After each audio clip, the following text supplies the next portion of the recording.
Hi friends, kitchen lab లోపల వంటకాలు ఎన్ని విధాలు, ఏమి సంగతి అనే విషయాన్ని మనము తెలుసుకుందాం మిత్రమా.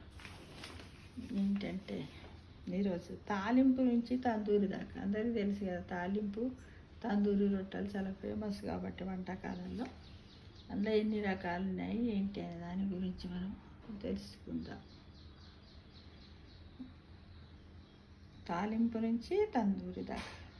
తాలితం పృష్టకం స్విన్నం శుక్షం బహురసం స్మృతం తందూరం వంటితం చైవం శూల్యం చ పుటపాకస్య.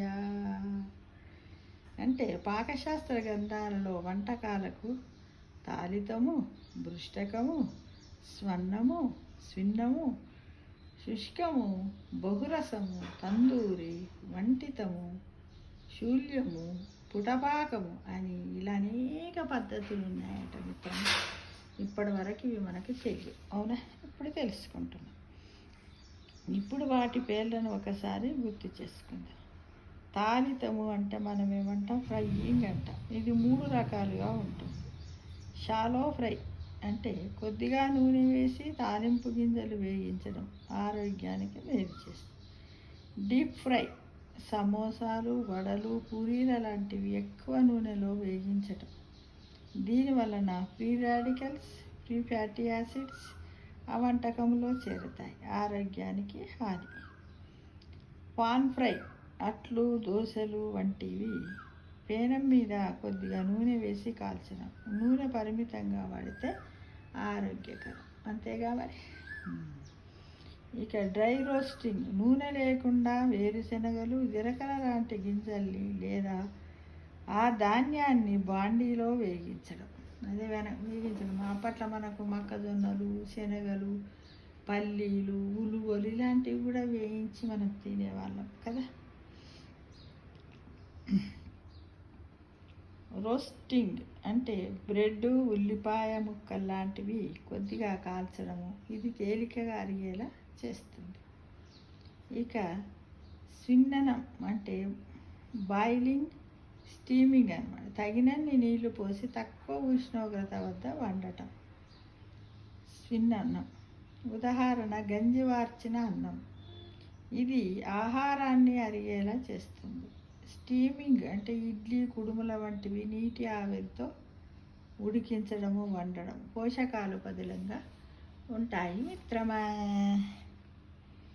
ఇకపోతే శుష్కం అంటే స్టీర్ ఫ్రైయింగ్ అంటే చాలా కొద్దిగా నూనె వేసి తరిగిన కూరగాయలు వేసి మూత పెట్టి సన్నని మంట మీద ఉమ్మగిల పెట్టడం ఆరోగ్యకరమైనటువంటి పద్ధతి ఇది.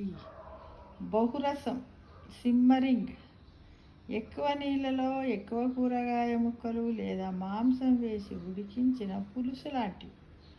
ఇది ఆరోగ్యకర విధానం.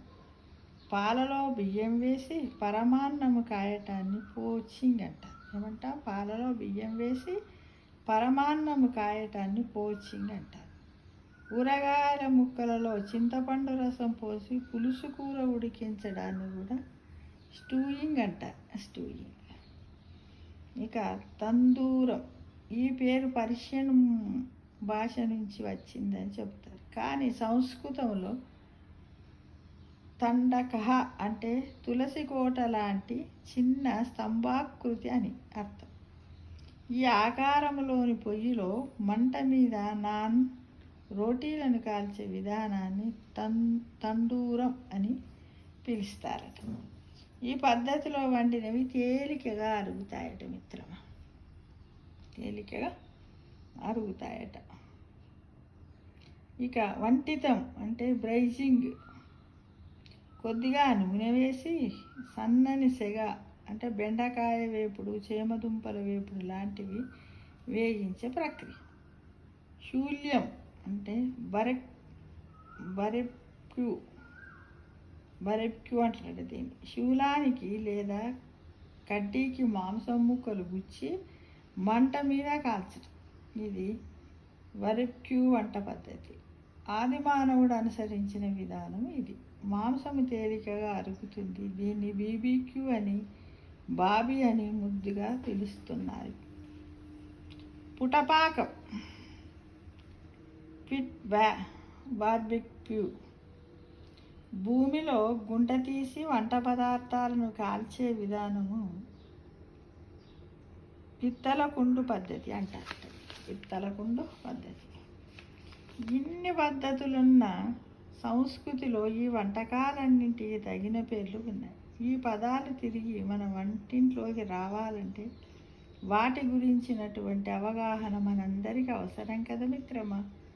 డీప్ ఫ్రై, గ్రిల్లింగ్, బేకింగ్ అనేవే కాదు, తాలితము, స్విన్నను, బృష్టకం కూడా మన ఆహారకథను తెలియజేస్తున్నాయి. అంటే పూర్వకాలంలోనే ఇవన్నీ ఉన్నాయి. మనం అక్కడక్కడ పోతూ ఉంటాం చూడండి. ఎక్కడ మామూలుగా మనం పాపికొండలకు పోయినట్టయితే వాళ్ళు ఏం చేస్తారు, బోన్ చికెన్ అంటారు. అంటే అక్కడ వెదురు బొంగులు దొరుకుతాయి. ఉప్పు కారం కలిపి మ్యాగ్నేట్ చేసినటువంటి చికెన్ను ఆ బోన్ అదేంటి దాంట్లో పెడతారు. ఆ వెదురు బొంగులో పెట్టి దాన్ని ఇప్పుడు ఇందాక గుంట తీసి పెట్టారన్నారు. అలానే లోపలికి గుంటలాగా ఉంటుంది. దాంట్లో అగ్ని అది పోసేసి దాంట్లో అగ్ని చేస్తారనమాట. మంట పెట్టి మంట చల్ల పెద్ద పెద్ద అగ్ని కణాలు ఉంటాయి కదా, దాంట్లో దీన్ని పెట్టి మీద కొంచెం లైట్గా వేసి దాన్ని ఉడకబెడతారు. ఆ దేంట్లో వెదురు బొంగులు. దాన్ని ఏమంటారు, బోన్ చికెన్ అంటారు. అక్కడ చేస్తారు. ఇలా చాలా చోట్ల, కొన్ని చోట్ల కూడా కుండ పద్ధతిలో కుండలో అన్నీ కలిపి చేసి దాని లోపల భూమి లోపల పెట్టి మీద వంట పెడతారు. ఇలా ఈ పద్ధతులన్నీ కూడా ఎప్పుడో ప్రాచీన కాలం లోపల పూర్వకాలంలోనే ఉన్నాయి. కానీ మనకు అసలు ఇప్పటి వరకు తెలియదు కదా. మనం ఎంతసేపు డీప్ ఫ్రై, పులుసు కూర, ఇది అది ఇవే తప్ప తెలియదు. ఈరోజు మనము తాలింపు నుంచి తందూరి దాకా తెలుసుకున్నాం కదా మిత్రమా కదా. Thank you for watching.